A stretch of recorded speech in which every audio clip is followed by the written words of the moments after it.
O tema de nossa aula hoje é a nova ordem mundial.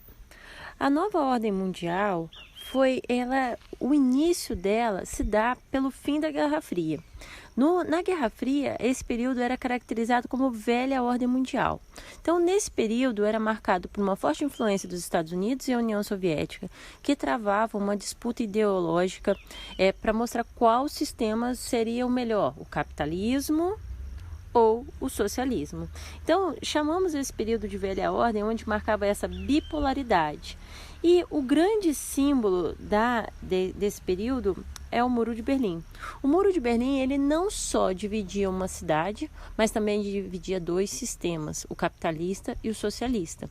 Então, nesse período, o mundo estava dividido em primeiro, segundo e terceiro mundo. Capitalistas desenvolvidos, socialistas e o bloco dos não alinhados, que eram os países em desenvolvimento, subdesenvolvidos no caso, e eles não queriam alinhar esses dois países porque eles eram antigas colônias deles, então ficar no mesmo bloco que eles, então continuaria esse sistema de dominação. Então eles caracterizavam o bloco dos não alinhados. E a Guerra Fria, quem que vence essa Guerra Fria? Os Estados Unidos.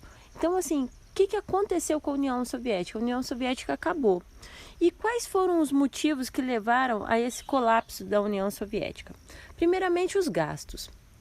Eles não tiveram conflitos diretos entre si, mas eles gastaram muito para servir como propaganda, qual que seria o seu sistema melhor. Então, como que era essa propaganda? Na corrida armamentista, para mostrar poder, eles gastavam muito, estudavam muito também a tecnologia para o desenvolvimento de armas e compravam essas armas, né, para mostrar poder, e também a corrida espacial. Então, isso também gerou muitos gastos. E eles, diferente dos Estados Unidos, não tinham uma sociedade de consumo promovida pelo sistema capitalista, onde o lucro é o principal objetivo, e isso fazia com que a economia deles circulasse. E também havia uma forte insatisfação no campo social, porque a União Soviética agregou várias etnias, essas etnias não se sentiam representadas, então acabava gerando movimentos de independência, movimentos separatistas, o que também geravam gastos também. No campo político, falta de liberdade de expressão, um partido só, denúncias de corrupção. No campo econômico, tudo estava centralizado em Moscou. Então, com a crise da União Soviética, acabavam faltando produtos de necessidade básica em vários locais, principalmente em Berlim Oriental, que levaram aos inúmeros protestos que acabou culminando na queda do Muro de Berlim, né? A pressão por tomadas de decisão mais rápida que atendessem aos cidadãos de Berlim Oriental. Então, como que tudo vai se agravar ainda mais com a entrada do Mikhail Gorbachev no poder. E o Mikhail Gorbachev, pressionado para tentar resolver essa situação, ele promove mudanças, tanto no campo político, tanto no campo econômico, que é a Glasnost e a Perestroika. A Glasnost permitindo mais transparência, mais partidos seriam permitidos. E a Perestroika mais liberdade econômica, né? E isso gerou uma insatisfação da ala mais conservadora do Partido Comunista. E aí isso levou ao golpe, onde tirou Mikhail Gorbachev do poder. Ele teve que ficar exilado na Crimeia. Boris Yeltsin, que era membro do partido, ele não concordou, prendeu os líderes do partido, trouxe Boris Yeltsin de novo. E ele assume novamente. Porém, ele já não tinha mais a mesma garra, a mesma relevância para a União Soviética, o que acaba levando ao fim, a sua renúncia e ao fim da União Soviética em 1991.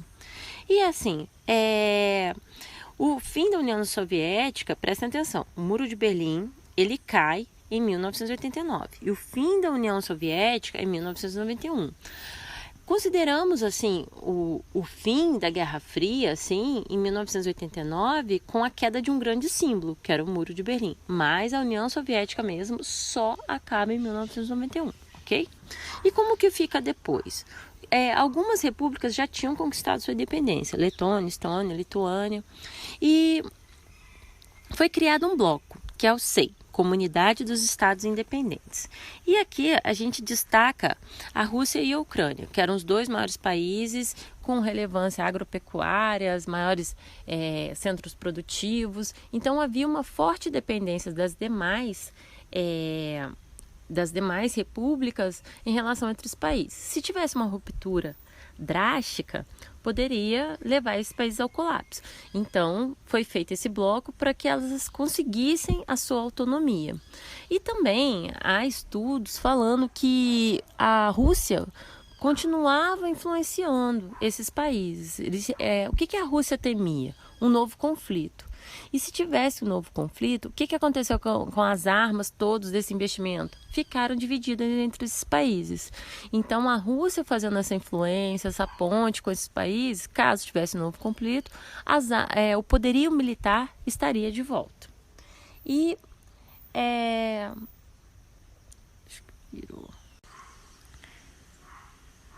E agora?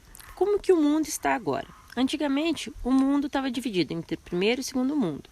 Como as principais nações socialistas acabaram, não tem mais o segundo mundo. Então, o mundo hoje está dividido entre países do norte e países do sul. Observe essa linha aqui, ó. Ela não é a linha do Equador, ela está um pouquinho mais em cima. Ela divide entre os países do norte desenvolvidos e os países do sul subdesenvolvidos. A gente chama de em desenvolvimento. Essa voltinha é porque a Austrália, apesar de estar no sul, ela é considerada um país desenvolvido, então mais alinhado aos países do norte.